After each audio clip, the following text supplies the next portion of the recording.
And welcome to the In-Game Boss Podcast. I am your host, Jeremy, a.k.a. your retro activist, a.k.a. your in-game boss, a.k.a. the new daylight savings actor. And, daylight savings should be happening by the time of this episode, and you lost an hour of sleep. And, there's nothing I can do about that. Well, the person... Actually, no, you should get an hour of sleep. I thought you lose an hour.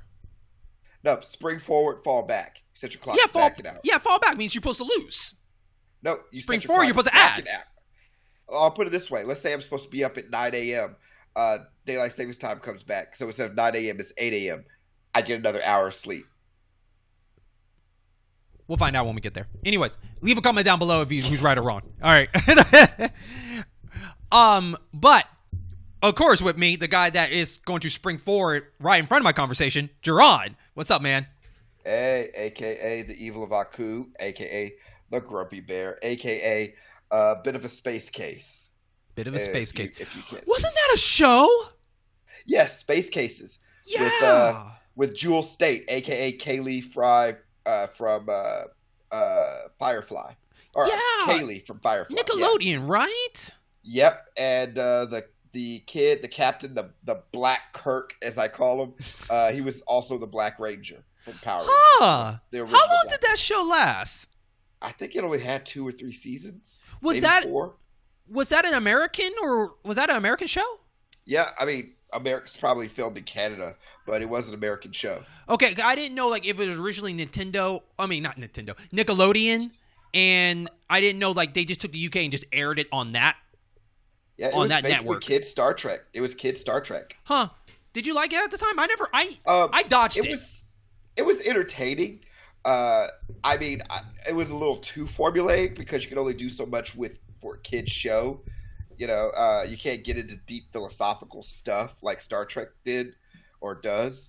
Mm-hmm. I do know when I did meet Jewel State a few years back at Wizard World Comic-Con in Oklahoma. I actually brought that up, and she was like, "Whoa, that was a long time ago." She was like, "Jeez." So well, you're bringing out wounds. It's like you should make it like it's a war story. Like, ooh, you're bringing wounds. Ooh, no. Yeah, I feel bad. I think I unintentionally made her feel old, which is funny because she's around my age. So it's whatever. Right on. But yeah. Okay. But yes, Space Case. Yes. Yeah. Space Case. You see my crew floating in the background. And this is a video game podcast, and we are here not to only challenge you, but challenge ourselves and fun topics. But this one's kind of chill, due to daylight savings.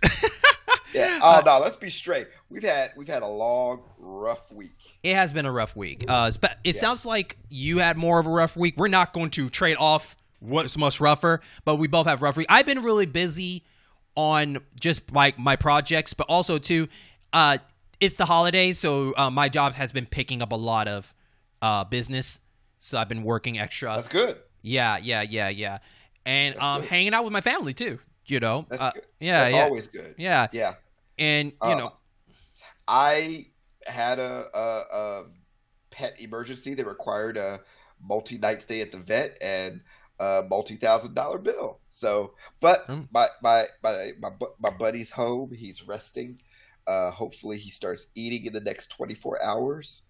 I mean, I've had surgery on my abs, like in my abdominal cavity, and I didn't feel like doing jack squat for a while, So I understand he's just wanting to rest and readjust to home.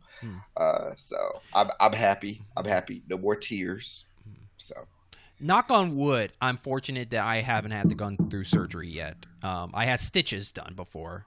Like, I had one above my eyebrow before, and then some fingers, but never anything severe yet. So, knock on wood.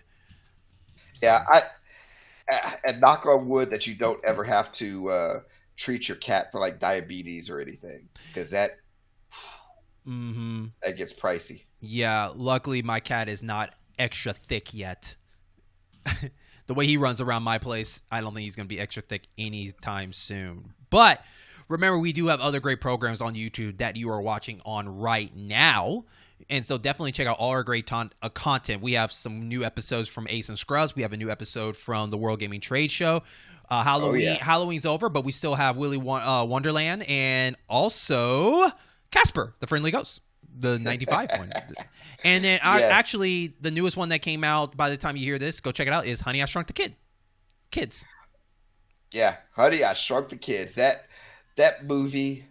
Oh, that movie. That is one of the few reasons I kind of was interested in the Xbox game Grounded. Yes. But for me, I wish that that was more of like a teamwork adventure game instead of like kind of Survivor. I wish it was. You know what I mean? Kids were surviving a bit, but yeah, I can understand it. I mean, that's the closest. That's one of the closest we'll get to a Honey, I Shrunk the Kids type game with like a group of friends. And yeah, I guess I wanted the whole like one giant adventure going through the yard and then to the house and getting back to square one, to getting back to normal, like that kind of adventure.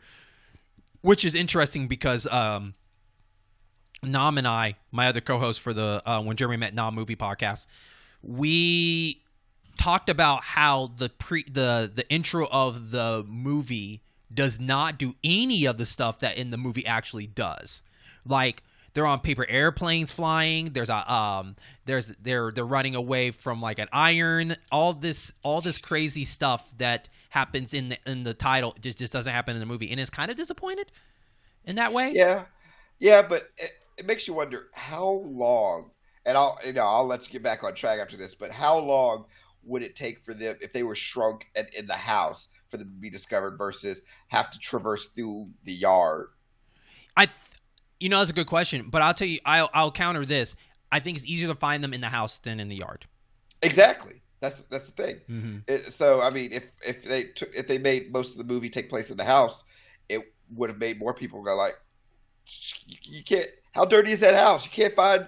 That house is messy, dude. If you remember that movie, remember it's an inventor. It's an inventor. Yeah, so just a bunch of scraps and stuff. I guess I was basically wishing that this movie was half and half, or the group got split because there's 4 kids, right? Yeah. It would have been interesting if you got, because there was one part in the movie where the youngest kid and the neighbor's oldest kid got on that bee and flew around. Yeah. Yeah. See, that could have been a way for them to go in the house, and then they are having their own adventure getting back to meet up with the other two, because it's more believable than the bees biting on this bee and then by coincidental they end up meeting back together after running away from the sprinklers. It just wasn't believable in that point. I do like though that they went with that whole shrinking and a whole world. I'll put it this way. The practical effects were awesome. Yeah, I would not want to be shrunken and have to traverse through my yard. Ugh. Yeah. Hell and their yard is small, so like I bet your yard is a lot bigger than theirs, so yeah, it would have been hell. It would. Well, I wouldn't have encountered as many bugs because I get the yard sprayed. Yeah, you better hope you're not down there when they spray then. Oh yeah, because I was like, yeah. So it's just that whole running into piles of dog crap.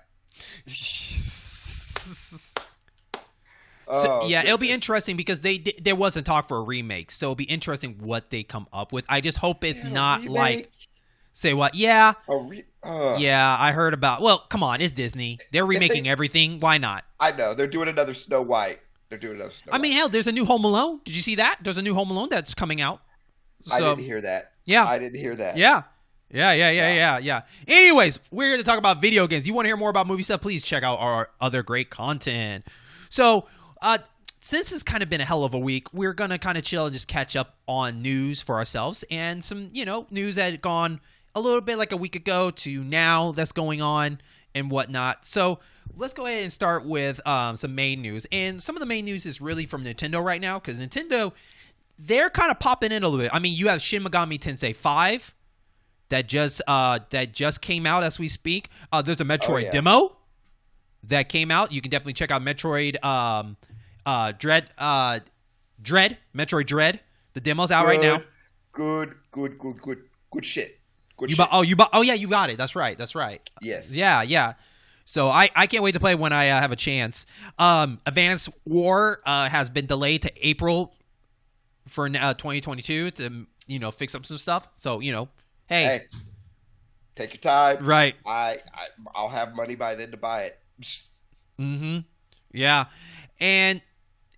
but Nintendo, of course, from our last episode that they have this new thing added on the online, the expansion that gave you like the N64 games and the Sega Genesis games. Such a value. Yeah, and there was talk that these emulators are not running as well as people wanted it to do, and also some of the emulators kind of ruined some of the memories of certain games. Mainly, like for instance, like in Mario Kart, they said like the volcano level is hard because like now you don't see the smoke anymore, so now it just looks like a plain track. Yeah. Some of the effects in Mario Kart, I think. What was it? Even Mario 64, some of the effects don't line up. Ocarina of Time, because due to the kind of the smudge stuff, you can actually see like the lines. Yeah. At the beginning at his home, like if you look at the floor, you can start seeing all the lines and stuff like that. And like on the 64 one, that was kind of covered up with more of a smog that kind of to pass everything over. How is Nintendo going to screw up emulation of their own games? I don't know, dude. I don't know how. How the hell do you do that? Do you think, by the way, because it's HD, that maybe that had to come in effect of moving that stuff, like making that stuff disappear like that because it's more HD? I don't think so. I've seen enough fan emulations of Nintendo 64 games, and they look crisp and they look clean. Okay. So honestly, I think Nintendo's just being lazy. Lazy. That is lazy. That's I think lazy. The one that was crazy was the Zelda, the Ocarina of Time, the area where he fights his doppelganger, the shadow one. Yeah. And it was like that tree in the middle, and he comes out of the his rival, his clone comes out of the water. Yeah, Dark Link. Yeah, Dark Link. Now, because of the way the emulators, there's no water. It just looks like playing like ground because they used the water. That's one of the coolest battles of the game. Yeah, it looks weird, dude. It looks weird, and the funny part is, it's like they were better off porting the 3DS one somehow to the Switch, because that's the best edition so far, right? Once again, how do you fuck this up? How? Don't make me a boss or a middle manager over at Nintendo. I'll be the ass that everybody hates. I was like, I will figure out how to say it in Japanese. How do you fuck this up in Japanese? Yeah, it's like I don't understand how. Yet you have all these third-party folks who are making these wonderful recreations of these games in like HD format, reimagining them. And instead of Nintendo saying, "Hey, that's cool. Let me talk to you for a second," they're like, "Money, cease and desist. Money, cease and desist." It's money. They don't want to pay for them, and they don't want them to somehow in the future make money or get a bad reputation. That's just Nintendo for you. That's the in-law. That's the in-law. But that didn't stop. Get rid of it. Hire them. They didn't stop their subscriptions though, with 32 million members as of September 2021, which is like kudos, but at the same time, this is before the expansion came out, right? So like what Ocarina of Time? No, the user base, the subscription, the subscribers of 32 million. I believe that's before the expansion. So we don't know how it is now, but I don't know what the big difference is. Now, I'm not a subscriber yet, and I don't know if I will, because there's really nothing there of value that I really want. Like, I love Mario Kart, but Mario Kart, by the way, Mario Kart being now outselling the Wii by like 1 million. I think it's 38 for Mario Kart 8 Deluxe. Yeah, 38.74 million. While the Wii one is sitting at 37.38 million. So congratulations to the Deluxe. Yeah. Mario Kart. It's Mario Kart. Everybody can play Mario Kart. Yeah. But it's not enough for me to play online for the subscription, right? It's just me. Maybe for Smash Brothers, maybe in Splatoon in the future, but I'm not ready to jump that boat yet because right now, to tell you the truth, sadly enough, $20 is better than the $50 value right now for me personally, because it's like you're paying $30 just for these extra games in the and Animal Crossing DLC. Yes, that is very true. That's very true. And I don't know, personally, for me, that's not enough. For people, I think people that jump into the N64 games, they just jump in it because they just love those games and they'll just support it no matter what. But I think people that probably own it on other platforms are not the ones that are going to be jumping in first to get on this. I think they're sticking with the $20. Well, think about it. The games that they're putting on the Sega Genesis, get them on the Mini, and you can get them on the Sega Genesis collection, which, if you play your cards right, you can get for $20 by itself off of Amazon. Mm-hmm. The Super Nintendo games. I mean, one of them you can get on the 3D All-Stars, and one of them you get on the 3DS, and the rest you can get on the Wii U still, and own them. Yeah. So it's not presenting a value. They'd have to really just dig deep, and even then, I don't know. I honestly think, just like the OLED, I think the N64 expansions are, sadly enough, towards the new people that never got a chance to touch that console. And that's cool. And that's a museum for them to try out those games. Yeah, that is cool. That's cool. The emulation still sucks, and these people are not going to hear the end of it if they listen to the internet. But, I mean, if they still have fun with the game, sure. They're just not going to play the game as it's intended. Mm-hmm. Like, as it's intended to look, I should say. You say that, but then now you can actually play those games now with the N64 controller. And there's an update on the Super Mario 3D All-Star Collection that now you're able to use an N64 controller, which is like... Yeah, with Super Mario 64. Which is like, my memory is cool, but also, hey, I don't like that controller anymore. Yeah, it's like, I mean, that's awesome. And, I wouldn't be surprised if they did that update for Super Mario, or for Mario Party Superstars or whatever. Oh, yeah, that's another one that came out. Yeah, I wouldn't be surprised because it's supposed to use a lot of N64 boards and games. I wouldn't be surprised if they did that.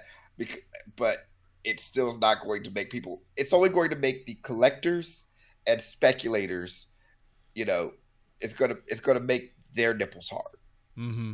It's not going to make mine hard. That's not going to happen. I'm sorry, the N64 controller. If I could, I'd get those retro fighter controllers. The aftermarket ones. Mm. I'd get those all day. So you get a Mad Cat? I'm kidding. When's the last time you heard of Mad Cat? Right? Mad Cat fell off the face of the earth after right at the 360 and PS3. Right there. Yeah. They saw one model. You're done, guys. Go away. Their quality was so inconsistent. It was like, okay, their memory cards, sure, okay. They're the guys.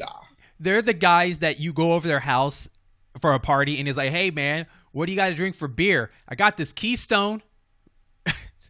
No, better Natty get no, better get worse than that. I got Natty Light or Lost Lake. Yeah, I got some Natty Light. I got some cheap beer. I mean, you might as well just go piss in a glass and hand it over at that point. It's Mad Cats. But here's the thing. Everybody has had at least that one friend who's old enough has had at least that one friend who had a first-party controller and a Mad Cat controller. And guess which controller you always ended up getting? Yep. That Mad Cat controller. Yep. Because why? Who's in fault for the Mad Cat and the Glow brands and all that stuff? The parents. Because cheap ass parents. They want cheap, and they're like, my son wants another controller, but I ain't trying to drop $70. What you got? Got this Mad Cat that might do the job. Cool. Now you got something to play with his friend. Now go play with your friends. I mean, with little kids, like little 6, 7, 8, 9, 10-year-olds, yeah, that'll work. Me, I was 13, 14 or so. Let's see. N64 came out in 96. That was one of the few I got at launch. I was about 12 or 13. Yeah. My mom knew that I didn't mess with third party. You made that very clear at the very beginning. I made her laugh because of the way I said it. The third party is beneath me. It's Nintendo brand or nothing. You sound like an American for third world countries. I'm an American. I only do an American brand. I don't do any other. Yeah, it's like So I actually had a collection of different N64 controllers, different colors: blue, red, green, and gray, the standard gray. And she got them. I didn't have friends that came over and played. I don't know why I had all these controllers. I have standards because maybe I felt like playing blue. Maybe I like blue today. Let me play blue. Exactly.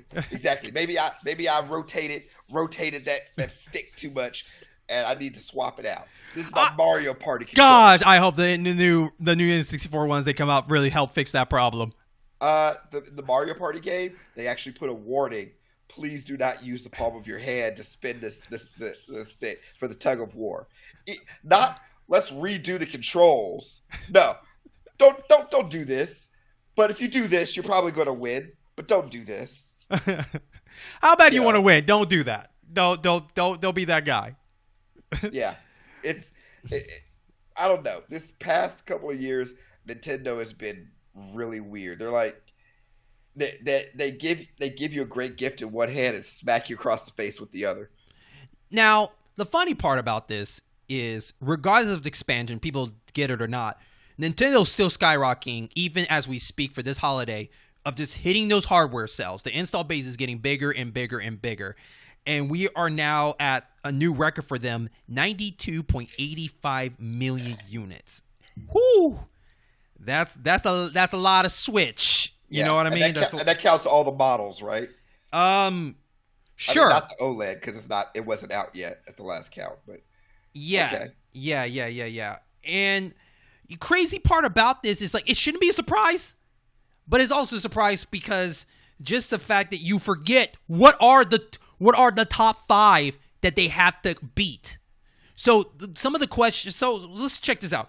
They're close to catching up with Wii. Not so much beating it, catching up with it. With 101.63 million for the Wii, followed by the PlayStation, 102.49 million. And then you have your PS4 at 116.6 million, still going. Going. Because you can't find the PS5 anywhere. Then you have the Game Boy and Game Boy Color together at 118. Then you have the DS, all of them. DS Lite, DSi. 2D, whatever, at 154.02 million. And then, of course, Sony PlayStation 2 still holding the crown at 155. So I think it's interesting because PlayStation and Nintendo always tend to knock each other down a notch. And now it's to the point where they're even in the top. 3 PlayStations, 3 Nintendos. Sadly, Xbox is not on that, not up there yet. Nope. So, my question for you, Jaron, does this Switch have a chance to surpass the Wii and the PlayStation 1 by the end of its life cycle? The Wii and the PlayStation 1, yes, easily. Okay. The fact of the matter is, just this week, Nintendo announced that they do not expect to have enough Switches to meet demand for the holidays this year. Mm-hmm. Now, that's a mixture of, it's selling a hand over fist. Kids realizing they're not going to get that PS5 or that Xbox Series X. Their parents are saying, deal with it. Here's a Switch. Here's an OLED Switch. Here's a Switch Lite, whatever. Shut the hell up. And a mixture of supply issues. We still got the chip shortages. Okay. Those chip shortages are probably going to last through this year, through next year, into early 2023. But regardless, the Switch has been selling constantly, just constantly. Now, to skip ahead, I don't think it will reach PlayStation 2 sales by the end of its lifespan. You know why? There's the life cycle. Well, 1, the life cycle, and 2, it's not being sought after by any and everybody for dual purposes. Remember, the PlayStation 2 was also one of the cheapest ways you can get a DVD player. Yes, that is 100% correct. So unless a new form of media that's just the bee's knees comes out that plays in the Switch, you're not going to get that. Also, too, PlayStation 2 has gone 10 years. So it was just picking up a little here and there towards the last leg of the year. because Yeah, we're Switch looking. got about 3 years left. Yeah, so we're looking at a 2017 Switch. Now it's getting ready to go into this 5th year that is 2022. And with the whole giant rumor of people still hoping a Pro will be announced. Oh, God. Which, whatever. The question is, should Switch go beyond their 5-year cycle? I'm a yes. I think they can knock out 6 or 7 years out of this. If they keep popping these great, first-party games that they're doing in a great rotation. Keep the cycle going. So, like we had in the beginning, we had Breath of the Wild. Now we're getting the second one. If you can pop another great Mario after the Mario Odyssey, that will pop more. And the funny part is we're in between the Zelda and the Mario. We got more entries in the Pokemon series than anything. Yeah, what? How many Pokemons you want? How many? Right. Monster Hunters, how many you want? Right. And the fact that they're getting these exclusive special titles for the Switch that they need to keep going. Like, it's not so much now of they have to get what Xbox and PlayStation gets. They need to get one that's special to them. And it seems like you're getting that with Square Enix. Square Enix is giving them special stuff. Atlas is giving them special stuff. Yeah. These exclusive is where Nintendo is dominating at. Might not be people's cup of tea. Giving them exclusive stuff. Yeah, because one of the weakest genres that they cannot get on that console is first-person shooters, right? That's their weakest areas. So they're making up for that for other stuff. So in some shape or form. Especially, and more time exclusives. Let's be honest, like Octopath Traveler, and I'm pretty sure Project Triangle will follow suit and also come out for the PC and maybe Xbox Game Pass too in the future. We can see that coming. It's being widely acknowledged PC is more of a viable platform than it's still a viable platform, but it's becoming acknowledged it's a viable platform. I mean, we got PlayStation Studios on PC. God of War is coming to PC. Mm-hmm. Yeah, and then just the fact too that slowly, in asking why it hasn't happened yet, really, of these other third parties finally kind of porting their stuff over there finally. Which is kind of like, I guess it's better late than anything, but it's more like you guys could have got so much more if you guys did it early. Watch people demand like Persona games to be on there. People demand more of like your Namco games on there, Sega games, EA, all that stuff over there. And, I guess it's better late than never. Or people are throwing all these old classic stuff at it. So, like, it's funny because Switch is the only console right now where everybody's just throwing everything at the wall at the Switch and a different, or more of their old catalogs at the wall at the Switch and see what happens with that. Yeah. And you got these cloud versions of games that are coming out, or that are, hiccups, that are already out. And, that's what's fueling the whole 4K Switch Pro rumor for 4K. So what about you though? Do you think it should it stop at 5 years and we upgrade to the Pro, or do you think they're good for another couple of years? One second. My ship's shield alarms are going. 1 second. Okay. Let me grab something. Okay. Just a passing asteroid. Gotcha. Okay. So as far as go beyond 5 years, I think that I'm going to take option C. I think that they should wind it down starting at 5 years because they easily have the tools to go longer than 5 years, but they also know the new hotness. They gotta compete. So I say split the difference. Okay. If I had my way, I would say at towards the middle or end of year 5, at one of their huge directs next year, say, okay, hey, the Switch has been great. This. It's time for the next level. And, you can call it the Switch Pro, but so you avoid Wii U marketing issues, I'd call it something different. I call it something entirely different. It can play Switch games in enhanced resolution. Cloud games, you can actually play the whole game on your console. And it can play blah, blah, blah, platform exclusive. Go that route. That way you can still have your Switch. You can still do your Switch games and support the Switch for another couple of years. like a year after this new console has dropped. Mm-hmm. And then bam, there you go. They have to be careful when it comes to the games because we don't want the whole 3DS and new 3DS issues where certain games run better on the new 3DS and it runs so bad on the other one. Look, I'm fine with the 30-60 ratio, but we can't have this 30 and then 15.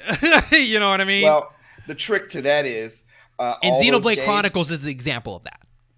Okay, well, all the trick and Hyrule Warriors. For the Switch, the trick to that is those cloud games, keep them cloud games for the Switch.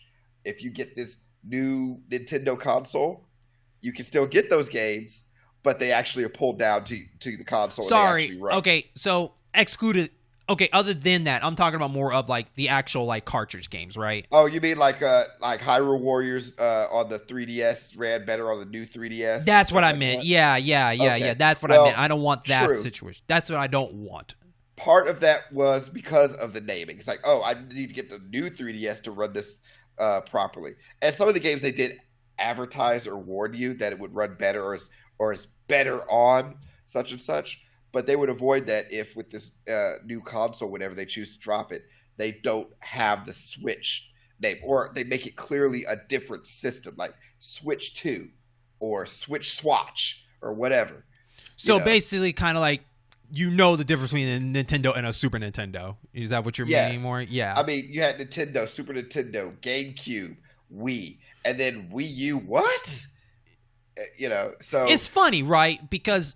Nintendo and Super Nintendo just sounds different, but Wii and Wii U do not sound different, and that's so weird because they try the same approach. And so Switch, would Switch and Super Switch work? You know what I mean? Like that's another. Back in the day, sure, but these days people are a little bit stupider, so they're going to assume. I think the problem is giving a name after the main thing sounds like expansion than something you put in front of it. If you call it Nintendo Super, it sounds like an expansion of what you have, but more. But if you put something in front of it, it sounds like a totally different thing. I mean, it depends. Prefixes and suffixes are very tricky. So Wii U, boo. Nintendo, then Super Nintendo works. So the prefix works. But if you did a Switch 2, that works. Then if you do a new Switch or Super Switch, it would a Super Switch still sounds like a Switch. So basically, you're saying no letters, solo letters after. I think that's the part right there because we have no U. No letters. Don't do anything unless you're going to clearly delineate. Okay, history lesson. The Super Nintendo, when they announced the Super Nintendo way back in 1989, 1990, and it didn't come out in America until 91. The news story showed parents were upset because it's like, wait a minute. Okay, I buy the Super Nintendo. Why can't my kid play Nintendo games on it? That doesn't make any sense. What makes the Super Nintendo so super? But the marketing helped out the difference, right? I mean, it was the difference, yes. But you're always going to get people who are like, wait a minute, what's so great about this? What puts this apart? I can't tell the difference. Those parents who call every video game system a Nintendo. But we're thinking for ourselves, right? For ourselves, for our generation. We know how to read articles, or at least most of us in our generation do. I honestly think numbers and prefix are the best way to go out at naming something. Yes. Yeah. If you had a PS1 and you call it the next one PSA, then it's like that doesn't sound good. PlayStation A. You get the Xbox and Xbox 360, then the Xbox One. Then the Xbox Series. Yeah, see the Series and Series XS. That can be very confusing. Yeah, that can be very confusing because you called it Series. Yeah, I mean that's the thing. If someone says, "Yo, I got that Xbox One," it's like, "Oh, cool." I got that Xbox Series X. I got that Xbox One X. Wait, which is it? Yeah. But yeah, PS1. I mean, PlayStation's pretty much locked themselves into the naming convention now. They're 5 consoles in. So, I will say this. If it goes beyond the 5 years of the Switch, I think it can definitely pass the Wii and the PlayStation. Actually, I would challenge that I don't know if it'll beat it, but I think it can get damn near close to PlayStation 4 as we speak. Now, I say as we speak because by the time they get there, PS4 can probably go even higher than that. So right now we're at 116. If Sony keeps screwing up this supply line with the PlayStation 5, and we end up going into second year with low supplies. Keep in mind, it doesn't feel like it. PlayStation 5 in a couple of weeks will have been out for a year, and you still can't go out and buy one. So if this keeps up into next year, PS4 is going to get bolstered. Well, I think it would have been a different story if it worked out for them, not due to the pandemic, but if we didn't have it, it would work out because they were going to cut off the PS4. Yeah. If it did work out where you could just go and get whatever, and no, I'm talking about development. I'm talking about like people making games for that PS4. It was going to stop. Horizon was PS5 only. Yeah, God of War, PS5 only. Spiderman, Miles Morales, PS5 only. If it was that, then it's a different story. Yeah. So because of that, we don't know when they're going to officially stop making games for both consoles yet because due to the delay. But once that stops, then we'll kind of get an idea where they're stopping at with the numbers. I predict they're going to pull a hard plug on it one way or the other next year. Okay. Like next year is the last year. We're going to I'm not going to say no more PS4 games, but we're not going to see any significant. We're really going to probably see like indies probably still put stuff on the PS4, but you're not going to see like major publishers stay on the PS4 or do for both. They're going to try to move on. I see what you're talking about. Yeah. And I mean, you still got a very wide install base, but it is what it is. Yeah. I noticed we've pointedly left Xbox out of all these discussions, and that's what it is. Xbox isn't worried about stuff. Their Game Pass is their platform. Yeah, if you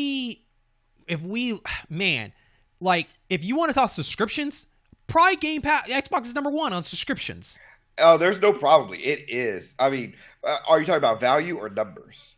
Just numbers, like subscribers. Okay. Like, compared to Nintendo, like 32 million compared to Xbox number is nothing. It's nothing to Xbox. It's probably like a 1/4 of whatever subscribers they have. Well, think about this. Or 1/8. Let's say a console is $500. That is $50 times 10, more or less. Now, take that and take a Game Pass, which is about $100 and something bucks a year. Mm-hmm. 5 years, bam, that's a console right there. And add to that, multiple people can get on that and play that on their PC alone or on a console. Microsoft knows what they're doing. I mean, hell, I was just talking with a buddy I used to work with, and I was like, "Yo, I kind of might preload that new Forza Horizon on my computer, because I kind of want to play it, and I'll play it with my PlayStation 4 controller."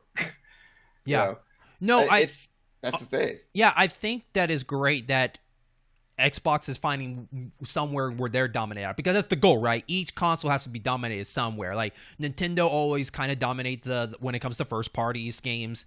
PlayStation always dominated of being more of the variety of different games, and Xbox, it's more of the community, the package deal of what you get for that. So they're all dominating in all that stuff. And to be honest with you, a lot of people, including me, didn't think Xbox was going to get this far. And the fact that this is it's funny because this is their PS2 to me. This new console, Series X, this is their PS2 because it's selling better than the other ones. Well, I need to look at the 360. But if I had to say... It's selling better in Japan than the 360. Everything's selling better in Japan. But maybe I'm wrong. Maybe 360 is the PS2 and this is their PS4. Maybe. So, what other news you got over there? All right. Well, let's see. You already talked about Mario Kart and Super Mario. Let's move over to PlayStation news. Mm-hmm. So, the long-awaited Spiderman character will be available in that Avengers game as a PS exclusive. They finally announced. Is that 3 years ago since the announcement? That's like 3 years ago. It's about 2 years. About 2 years. Yeah, and nobody's playing Marvel's Avengers. Like, I predict by this holiday, I can probably get it for about $15 to $20 if I even want to get it. It's Square Enix Anthem game. I don't even want to say that because it's so better than Anthem. Yeah, but you can get it really cheap, like Anthem. Yeah, what sucks is that Anthem had good ideas. Same thing with Avengers. It had some good ideas. Yeah, and then just like with Anthem, another game came along and did it better. Except it's by the same damn studio. Outriders. Outriders is cheap too. Same developer. I was like, Outriders is cheap too now. Yeah. But Guardians of the Galaxy, the fact that staff member of Square, like I can't remember, was it a director or an executive? I think it was the director.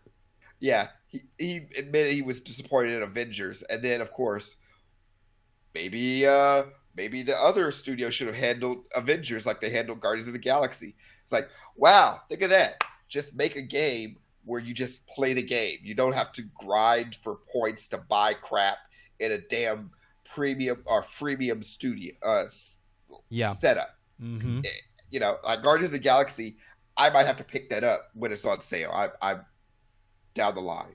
Like, it's a fun little single player, play through it and have fun game. That sells. Yeah. That still sells. And I was very low with that game too. I didn't think that game was going to do that well, honestly. The whole point of the game can be summed up in like 4 words. I told you so. Thank you. The game is telling everybody, I told you so. Because everybody was like, oh, it's going to suck. And then when it came out, the early reviews were like, this is awesome. Everybody's like, So, and well, that it sucks because like it's because it's from the same it's from the same company, right? So same company, different developer. Yeah. Same company, yeah. But once you mess up the first one, it's first series of characters, like everybody's a bunch of cynics. So Avengers kind of ruined that people's image. So you can blame Avengers if you guys want to. Well, but here's the kicker: those same people who were poo-pooing on it and saying, "Oh, it's probably going to suck. Guardians is probably going to suck." Those are the same people who are quiet as hell, probably because they're busy playing the game. Yup. Yeah. Yup. But that's what I can't stand about social media anyway. The same people who yell about something are with such fervor, they will not recant their words in the same fervor. Nope, because they know they'll get called out, so they play the quiet game. Exactly. It's like, just say something. Just say something. I got you.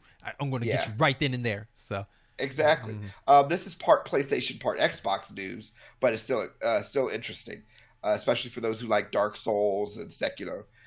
Elden Ring gameplay footage was dropped, and it looks actually pretty interesting. And not only that, the Elden Ring Collector's Edition and Premium Editions. Premium Edition isn't up for pre-order yet, but the Collector's Edition. Know the price. I don't really want to know the price. Yeah. Oh no. Okay, so let me tell you what's in the Collector's Edition, and then you tell me.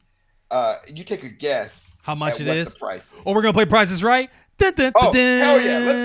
Let's have some fun. Oh yeah. So, I will give you there are 4 editions of Elden Ring. Okay. The digital deluxe edition is $80. And if you pre-order, you get the digital adventure guide, useful information, blah blah blah, and an unlock of a gesture that you can do in the game.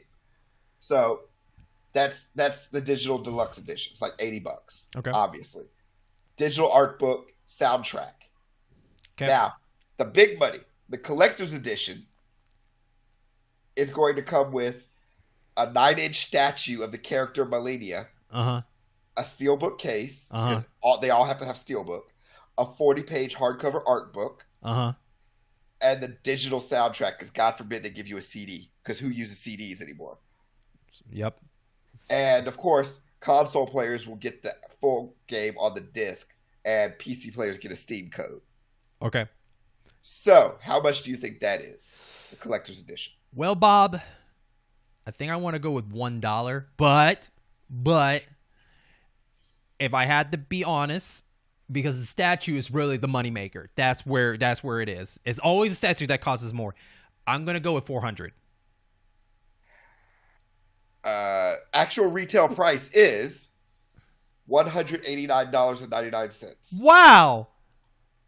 I really went too high. I really thought it was going to be around that price because that's mostly normal price for a statue. It's like close to like $300, $400. I mean, depends on the quality. How big is the statue though? 9 inches. Huh. Okay. The premium collector's edition includes all of the above in the collector's edition. Plus, you get a 1-to-1 scale replica of Melinia's helmet, the helmet that you see on the cover. Now is that $400? That is $259.99. Jesus Christ. Yeah, and it's exclusive to the Bandai Namco store. You have to go through their store. Okay. So, is it worth your price? No, not for me. Not for me. I would say tempting, but I'm not a Dark Souls person. I'm not a From Software person for most games. The only part of me that would want to get it would be the person that's like, I want to get it and I want to hold on to it because I know people are going to lose their damn minds in a year and be selling this thing for like double, triple, quadruple the price on eBay. And that's the only reason I would even be tempted to get it. But I still don't even want to go through that trouble because that's still $170, $180 to $260 I got to come off of. You think it's going to sold out? Oh, hell yeah. Because of what I just said, there are people who are going to lose their damn minds. And, of course, there are going to be flippers and, of course, collectors, but mostly flippers. We're going to buy them up and then immediately put them on eBay. So when you were talking about video, I only watched like the first 5 minutes and I stopped because I don't want it to ruin it for me when I want to play it. I think I want to keep my mind a mystery about it. The only part I saw was him like jump off a cliff and he got to have a horse appear. That's where I stopped. Okay, so I won't like spoil stuff for you, but I will say, have you played any of the Demon Souls or Dark Souls games? Yes. Okay. I played all the Dark Souls games. Okay, then you pretty much know what to expect for Elden Ring, except the bosses are going to be fully voiced. Yeah, it's more open world. That's the difference. Yes, because Dark Souls is more in sections. Yeah, Dark Souls is a little bit more linear, a little bit more. Yeah. But yeah, I mean, this even has the whole thing where somebody else can hop in your world and help you out. You know, so yeah, I mean, it is. I mean, people who like Dark Souls, they're going to get this game. Well, I mean, it's from George software. R.R. Martin, they're going to get the game. Yeah, it's from software. You know what you're getting if you get it from software. They don't really. It's funny. From software, they tend to it's like almost a rose by a different name. Where like, look, it might be called a different name, but it's going to play probably very similar to everything else because that's what Armor Core was about. So and Tenchu. Oh, goodness. When will they bring that back? Anyways, yes. From software, you got the Kingsfield, the Armored Core, the Tenchu games, Lost Kingdoms. Yeah, they did. They Lost Kingdoms, Metal Wolf Chaos, which you can get a re-release or enhanced version of that for the PS4 and stuff. And there's a limited run, apparently, of it, too. Of course. I won't make the motion that I'm thinking about, but look in my eyes, you know what I'm thinking about. I think there is a limited run. I hope I'm correct on that. People leave me a comment if I'm wrong. The last Armored Core game was Armored Core Verdict Day, and that came out 2013. I honestly, no lie, I would play an Armored Core Dark Souls style game, like robots against robots, in some like post-apocalypse or something like that. I think that'd be kind of interesting to see what they would do with that. It would be interesting. One thing that I know is maybe that's why we got the Surge. True. We are going to definitely see a ton of streamers play Elden Ring. Like they're going to tear that game up. Oh yeah. Oh yeah. Hands down. Well, that makes sense. I mean, a lot of people do that because they can learn off of each other and secrets and all that stuff. That game is meant to be talked about and learned about people's lores. Then I play it a year later. And now everything's ready for me. I don't have to worry about learning when they're learning. I want to. Well, yeah, and when you play it a year or so later, you get all the damn patches. Yup. And you might even get a Game of the Year edition or whatever Elden Ring, Be a Legend edition that has all the enhanced crap in it. So yeah, I mean that's how I roll for a lot of single player games. At least the ones that aren't must buys for me. Elden Ring looks interesting, but I still have to make my way through Sekiro, man. I haven't even torn open Ghost I need to of play Tsushima. Sekiro. So I just don't have the patience that I used to, and for a game that you have to learn the patterns of bosses and do whatever, I don't know if I can really screw with that right now. I don't know, but so that's what's going on for PlayStation and Xbox. Also, yes, we were talking about the state of play, games that came out in the state of play. Mm-hmm. I was going to say, did you want to go ahead and get into that? So state of play was I want to say it's a week ago now, and I just want to talk about a couple of games that I highlighted there and just some of my concerns about it. One, The Little Devil Inside is a game that I've been pretty excited for since the first PS5 state of play when they showed it. For people who don't know, you play this you play this little guy that's kind of like a monster hunter per se. He goes after certain creatures and whatnot, and it's a job. He goes to certain locations and takes the job, and then he goes and do it. And you saw some of the gameplay that he also has these kind of servants that follow him around. They're more kind of like, I don't know, like stenographers, I guess. They're there to this record to make sure he gets it or not. But one of the missions was he went into this house, and they were talking about a monster in there, and he locked him inside this little pool in the house to fight this monster, and he had tentacles coming out and whatnot. Yeah. And I thought that, this game looks pretty fun and kind of clever. Yeah. The design of that traversal looks interesting. The way it zooms out, zooms in. Yeah. It kind of it's weird. It's going to be weird me saying this, but it's kind of has that Mighty Python lore style to it. Is this really goofy looking in a way? I don't know why I get that. But this takes you to even to the desert. It takes you to a lot of places. And when they go on the map, you look like little Bob toys, like you would see on a chessboard or whatever, hopping around like that. So exactly. I think I do hope they keep a more of a funny, like not so goofy it's campy, but almost like a Bard's Tale that Bard's Tale that came out on the Xbox kind of thing. It's like there's a story there, but it's tongue in cheek. It knows what it is. Yeah, and I think it's one of those stories too where the character is silent, but you read through his emotions, facial emotions, know what's going on. With the goofiness, it's kind of like Link from Wind Waker. He just makes these goofy faces based on the scenario, and it's funny. I hope they do that.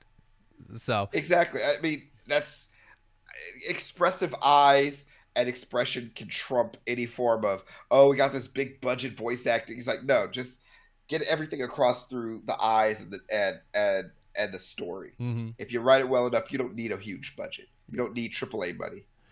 And then the last one that was a pretty big one for Square Enix people is a new Star Ocean. And this is a reason I brought this up, because I'm going to do an episode about publishers or developers that I want to like, but I just can't like them for some reason. They keep striking out. We all have that. We always have that developer or publisher that you're like, gosh, I want to like you guys so much, but you guys just make the same mistakes over and over and over again. We all know who they are, from your Sega the Sonic to your name an EA game, whatever you want. I do want to do Konami. Yeah, so I want to do an episode dedicated to these developers. And the reason I brought this up, I want to talk about Tri-Ace later on. Because Tri-Ace is a developer that I give so many chances to, and they're almost to the point where it's I have to question what they're going to do wrong. Because what are you going to screw up now? Because, as you know, Tri-Ace is known for mainly the Star Ocean games. But every time they come up with a new game, they have the idea, but their execution is not good. And that's what upsets me. I hate their execution, from the Star Oceans to Radiance of Faith to Infinite Undiscoveries. Now, they didn't write out his stories. I like writing out stories, but that had a little kinky there. But they did Valkyrie Profile. Yeah, they did Valkyrie Profile.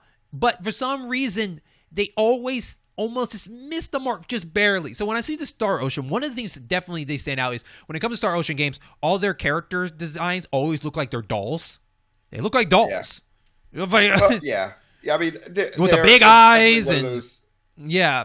it's they nailed a style, and I guess they want to stick to it. There's nothing wrong with that. I just wanted to point out that they like doing they look like living, walking dolls, just with the big eyes and the big hair and the way they move. They move like you're moving like a doll around. It is what it is. Yeah, and bless their heart that I did post on Twitter. Bless their heart. Like, you just freaking Southern mom. Yeah, bless their heart. But I said this on Twitter. I was like, man, this game really looking a little bit of Xenoblade Chronicle X feel. Like these big open worlds and these landmarks looking like a lot like Chronicle X on the Wii U. I was like, and I'm not hating. I'm just saying, like, I can see where maybe they got influenced a little bit from that, because out of all the Square Enix games, it didn't look like that until now. Right. But the gameplay in this one it's always been a little weird, even from The Last Hope, and the fact that each one of their games, they never really got a good score. Look at The Last Star Ocean, right? And I'll leave it here because I want to go more detailed when we do episode. But their last game did terrible. First Departure R, the remake, or you're talking about The Last Hope? The last entry, their 5th entry into the series. Okay. I think it's called I think it was like Star Ocean Integrity and Faithlessness. Yeah. All bad scores across the board. And it shows right there, it's like, you guys have a good idea, but your executions, you just don't come up with good ideas. It was all fetch quests and just a bunch of other issues, and that saddens me. So I'm hoping that they do a good job with this one, because I like sci-fi. And when it comes to Star Ocean games, they nailed the sci-fi. I love their way they do the sci-fi. It's awesome. But when you get your hands on it, it's like, what is going on? So, so we'll talk about that more when I do an episode. I'm thinking about trying to do an episode like that for 2022. We're going to talk more about developers and that we try to like, but we can't. And I'll give you more examples, because I follow Tri-Ace for a lot of their stuff, because I enjoy some of their artwork. But once again, there's just some. There's so many good ideas, but that execution is just the execution. Yeah. If they blow me away on this, it's coming out 2022, and I think also Little Devil Inside is also coming out 2022. If they pull this off, hopefully they will surpass the curse that I have in my mind for them. Hopefully, they'll do that. Yeah, I mean, PlayStation is no longer thought of as the RPG console, because most of these RPGs now you can also play on the PC. Mm-hmm. But I remember there was a time in the PS1, PS2 era, you wanted an RPG, you probably took your ass over to PlayStation. Yeah. Now, period. I don't know if this game is exclusive to PS5 right now, and it's coming out for PS4 too. It's coming out PS4, PS5, Xbox One, Xbox Series, and Windows. Okay, so it is coming out for everything. No Stadia. Yeah. Shout out to Stadia. Stadia. Oh god. No, I wish this game once again the best of luck, and I want them to succeed, because I think they can do more. Because Star Ocean seems like the only thing they can do, because they haven't really done anything out of that. Other than that, they've been really just co-working with other people. Yeah, and doing re-releases of games like Residence of Fate got a 4K edition. Yeah, I have that copy. Play that gameplay. Ugh, it's interesting. They actually worked on Final Fantasy 13 too. And 13-2 is check it out. There's a reason another game came out called Lightning Returns. This is just people that play Tri-Ace games. I hope that you leave a comment down here and maybe you understand how I feel, or go play a bunch of them and then let me know, because I'm telling you, I can go into a little more detail of why this, but I don't want to spend too much time on that. And with that, is there anything you want to add before we wrap this episode up? I will. Oh, actually, just a random question for you. Yeah. Why do you think Nintendo chose to not allow regular NES games to be compatible on their Super NES? They could have easily done some backwards compatible stuff. Why do you think that is? Wait, one more time? Why is it what? The Super Nintendo. Yeah. You're talking about the online? Are you talking about the online? No. I'm talking about, let's go back to 1990. Oh, okay. Yeah. Why do you think they didn't want, aside from money, I know money is one of the biggest things. Why do you think they didn't want to allow for cross-compatibility or backwards compatibility? You think maybe they didn't know how to do that at the time? I don't know if that's the case, because hell, Sega had their Master System, and then they had a converter base for their Sega Genesis that you can play Master System games on. But wasn't it after the Super Nintendo came out? Nope. So Sega Genesis came out before Super Nintendo? Yeah, Sega Genesis, the Mega Drive came out in 1988. I really don't remember. I honestly don't remember. Now, is that the first model or was that another model? I'm just going a little bit more details because I know that they had two models. You know what I mean? Model 2 didn't come. Model 2 of the Genesis didn't come out until the mid 90s. But the power base converter. You're talking about with the little volume handle on the side, that old school Genesis? Yeah, that old school Sega Genesis was the Model 1. The power base converter was a drop-in, a plug-in. You know how Sega loves their drop-ins. It plugged into the cartridge slot of your Sega Genesis, Model 1 or 2, and you can put Master System games into it and play it. So Nintendo could have done something like that. I think it's because they honestly probably didn't think people wanted to go back with them. Nintendo hasn't really started doing backwards compatibility until the Wii. Well, the Game Boy GameCube? Color. The Game Boy Color, the Game Boy... Yeah. Yeah. The Game Boy Color, the Game Boy Advance, the DS. Yeah, the handhelds, basically. Yeah. Yeah. The Wii was their first to do GameCube games as well on the original model. But that's the thing. And I figured, he said, hey, in-game boss, we ask hard questions. I thought I'd throw one at you. Why do you think they couldn't do that? They could have easily done that. Hell, they released NES games all the way through 93, 94. No, you're absolutely right. Because, if Sega already did that, and I feel they had to do it to kind of make themselves stand out. When you're up top, that's the thing. Like PlayStation and all this stuff, when you're the head ruler of the world of gaming, you don't need to do that kind of stuff. You only really need to do that when you feel like that you're a little behind. True. And Nintendo also wasn't known as the most consumer-friendly and business-friendly back in the... Think about it. Back then. With 64 and PlayStation, right? Nintendo was still holding their own. That they didn't need to go backwards compatible yet. They didn't. They were also stubbornly sticking to cartridges. True. But they were higher graphics too, so they were still in the head in a weird way. Graphically. 2D. No, graphically, because 64 against 32 bits, so it was graphically a difference in that way. Okay. Yeah. Back in the day, Mario 64 was impressive looking, and nobody looked backwards. It was impressive for what they accomplished in 96. Now, I'm just saying, I'm saying this as more of a common person looking at it. Let's not put us in the group because it's different. Okay?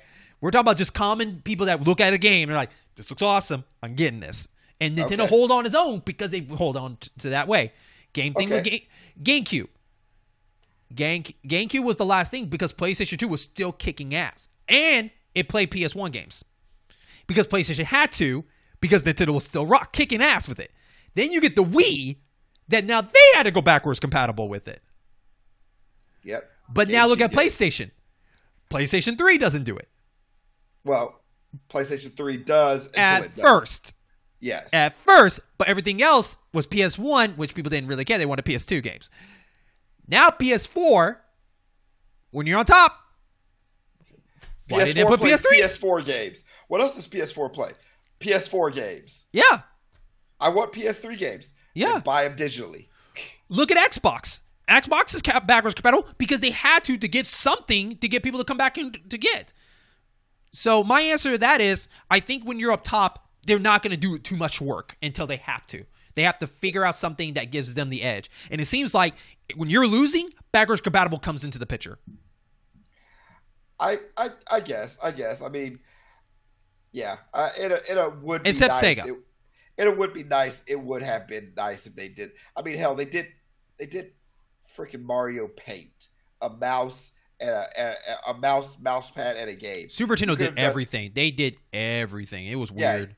Yeah, you could have done easy drop in the cartridge, then put in the NES. Boom. No, I 100% agree because you can do the 64 to Super Nintendo too. You could, but they don't want to. Yeah, what they need. I love the typical developer response. That's too hard. That's too hard. We're not going to do that. But I will say PlayStation, I think they're the ones that opened that door wide open big time. Because when you got the PS2 plus DVD and it played PS1, that gave a different look of, okay, people like backwards compatibility. They were the benchmark for that, to me. Yeah. Would have been cool if Dreamcast did it too. Dreamcast, Sega Saturn, Sega CD. Oh, man. they should have done it with Saturn. That would have brought a lot of games in the woodworks. I would have loved the Dream. I would keep my Dreamcast if it was still can play Saturn games. That's what they should have done. But I don't think they had the money. I think they didn't have the money, but also, and on top of, I think they wanted Saturn to just go all in. To develop for. Yeah. The Dreamcast was the easiest one. So easy that, we had burned CDs for it. That's how easy it was. Yeah.